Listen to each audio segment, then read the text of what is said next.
Yeah, definitely feeling a lot better than I was even probably about an hour ago. When Maryland tied the game there early in the fourth quarter, I was thinking, oh boy, here we go. And, as we'll get into, to Penn State's credit, that fourth quarter was the best quarter of football we have seen from them in quite a while. Um, yeah, they played some really strong football last week against Ohio State, but that was a great quarter to see. Great to see them respond to the adversity. And yeah, like you said, it's nice to finally be doing one of these shows after a victory again. It's not just after victory, but the way the last three losses have gone, just heartbreaking, head scratching, all kinds of different emotions. It's great to come out on the right side of one of these again. I mean, I feel you. I mean, as I mentioned before we hit go live on this broadcast. I live in Terrapin country. I live in the Maryland suburbs of the Washington D.C. metro area, and so a lot of Maryland alums, Maryland fans. But I guess thankfully they don't care all that much about the football team. I mean, the college football team at least. They're more Ravens or Washington football team fans. When it comes to the Maryland Terrapins, they're more, I think, into basketball because that's Maryland's bread and butter, historically speaking. But certainly the thoughts going from my head, I'm like, well, all right, I guess I'm going to have to, get some good natured ribbing from my Maryland buddies for another year, like I did last year after Maryland absolutely just waxed Penn State at Beaver Stadium. Granted, with no fans and in a weird COVID year, but like I said, the way those first three quarters wasn't looking too promising. Penn State did get up 7-0 early, and Sean Clifford looking a little shaky. Even that touchdown strike to Jahan Dotson to start the game was a bit underthrown. Now maybe I don't know if that was purposeful because he just didn't want to overthrow him, or if it's just a bad throw that just Jahan happened to be in the right spot to catch it because he was so wide open anyway. But he does that, and then the defense kept holding Maryland in check, and kept forcing Maryland to punt it back to them, and they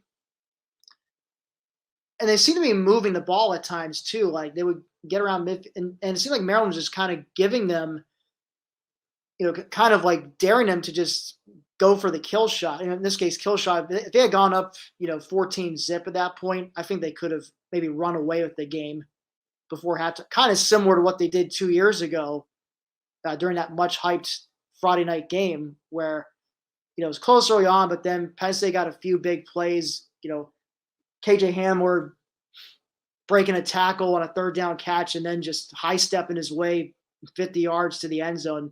That was kind of backbreaking for Maryland. So you're waiting for the kill shot to come, and it just never came. And then Maryland, where halftime came down and scored a touchdown, and I guess and kind of maybe a foreshadowing of how maybe this game would end up going. They shot themselves in the foot with a missed extra point, so it's still 7-6 at the half. But then second half, Penn State comes out, still looking a little shaky, but once again, Cliff finds Jahan Dotson for a touchdown. It's 14-6.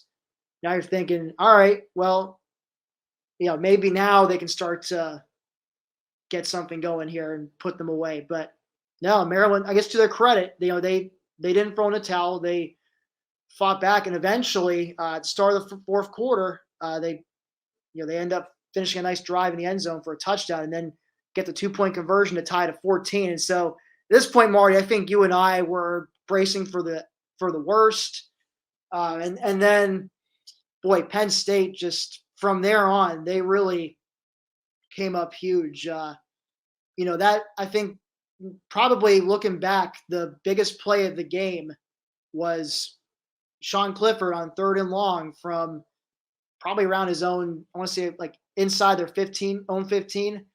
Jahan Dotson somehow gets loose in the secondary. I don't know how Maryland allows that to happen, but he just gets loose. Cliff finds him, and once he catches that, he just turns on the jets and takes it to the house for a touchdown, which made it 21-14.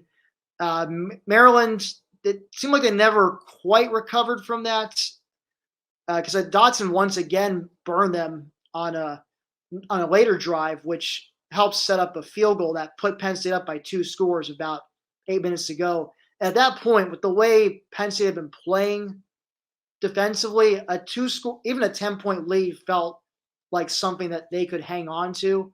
But Maryland sure did keep things interesting almost to the very end. They drove down inside the red zone about 2.5 minutes to go, I want to say, and looked like maybe they're going to score a touchdown, or at the very least kick a field goal, make it a 1-score game again, and put us perhaps in a onside kick situation. Or they had 2 timeouts, so who knows? Maybe they would have kicked. Maybe they would have gone for the onside though, because they only had 2 timeouts. But anyway, I digress. But they looked like they're going to make it a 1-score game again. And all of a sudden, Jair Brown makes the game-sealing pick 6. Takes it 87 yards to the house. And don't know about you, but I was finally able to exhale